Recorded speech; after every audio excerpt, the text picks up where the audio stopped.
Hi, hello, namaste. Kerala Legislative Assembly passed a resolution on 1st July 2026 urging the Union government to withdraw the proposed amendments to the Foreign Contribution Regulation Act and the related rules. Why only Kerala made this resolution, we don't know, but the fundamental fact is that the government of Kerala under Satishan, CMG, Satishan Ji, he may passed a resolution with a large majority. We passed resolution.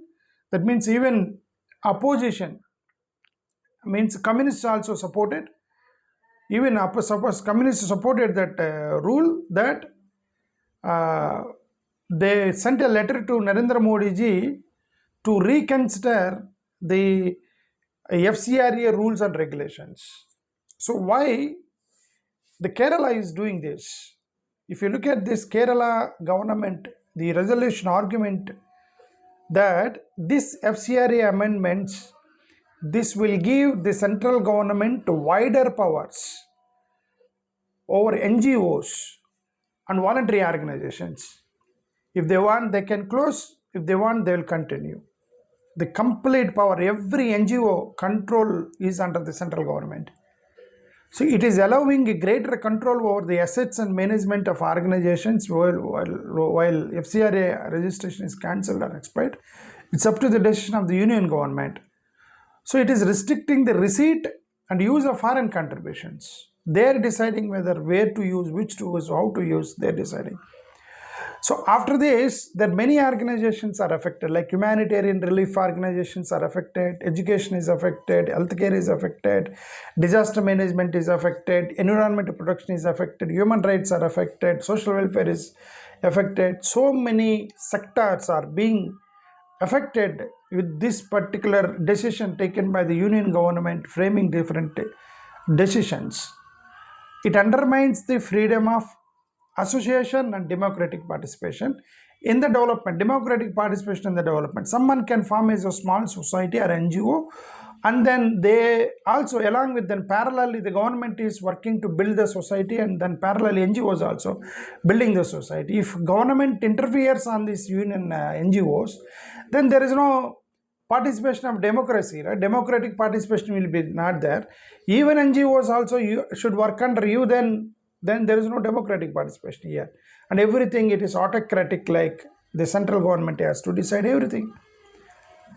So wider consultation with the civil society organizations also the government has to consider. So these are the arguments by the Kerala government.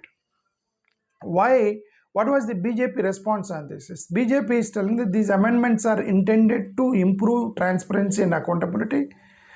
They're saying that the strict regulation is necessary to prevent misuse of foreign funding, and BJP is saying that the assembly should not seek changes to parliamentary law. They're telling that how when we make a law in the parliament, then why assemblies are requesting it. So that's BJP is talking about. Whatever, some India bloc leaders, some might have indirectly supported, some might have not spoken yet on this, because they are talking about what is the corruption and all. So many are doing corruption, organizations are doing corruption, and they're talking about it. Whatever, VD Satishan, there's something, the Kerala Chief Minister VD Satishan, he moved and defended the assembly resolution. He argued that amendments are going to threaten NGOs and civil society. So leaders of Kerala's ruling coalition, opposition, except BJP supported. Except BJP, everybody supported that bill. But other than this, Kerala, as of now, I did not find any better statement from any other leaders from the other state. But everybody wanted that. Everybody was talking about these FCRA rules and regulations, especially it's going to affect Christian organizations. The many Christian NGOs and organizations, they're working under education, health, disaster relief. They're talking about palliative care, talking about social welfare, environmental protection, tribal welfare, human rights.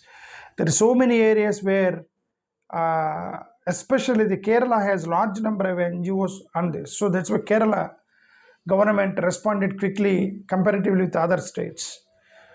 So, but Kerala also historically Kerala has a track record of opposing many things, bills passed by parliament like CA they opposed, governor's powers they opposed, GST implementation opposed, NEET opposed, and certain environmental regulations opposed, federal finance issues. There are many things historically they're opposing all this. Now they opposed this FCRA. So political consensus inside Kerala also great because both the parties are on one side. Kerala has a comparatively high concentration of FCRA registered educational institutions, hospitals, churches, charitable trusts, and development NGOs, relief organizations. There are many people are getting foreign funding. So all these people are going to be affected now. The new government's political decisions are threatening these people. This is what I understand based on this. But when it comes to Kerala, I think the similar number of Christian community in the state of Andhra Pradesh. Even Andhra Pradesh also, they should. I don't think Andhra Pradesh will pass such resolutions because it's now anti-minority government is running in the state of Andhra Pradesh. Anti-minority government. They claim they are minorities. They claim they are secular. But the fundamental fact is that damn sure they don't have. They will not write letter to Prime Minister on behalf of these NGOs, especially Christian NGOs, TDP government. I don't think they'll write a letter. But whatever, there are even Andhra Pradesh have some mission hospitals, schools and colleges, orphanages, child care homes, rural development organizations, disability development rehabilitation centers, tribal welfare organizations, social service NGOs, and I don't think all these things will be able to do it. I don't think even if YCP is in power, I don't think even YCP will do this. Because as of now, both are at one side. So Andhra Pradesh politics is peculiar, very strange politics in the state of Andhra Pradesh. So then who has to defend these Andhra Pradesh charitable organizations are also going to be affected, and who is going to talk on this FCRA now from Andhra Pradesh? Greater regularity, oversight of foreign funded NGOs are there. See, there are some sectors which are being affected even in Andhra Pradesh, like education, healthcare, tribal development, disaster relief, women's empowerment, child care, HIV, AIDS projects are there in Andhra Pradesh, rural development projects, environmental conservation projects are also there in Andhra Pradesh, which are being funded by foreign institutions. Then everybody is under scrutiny now.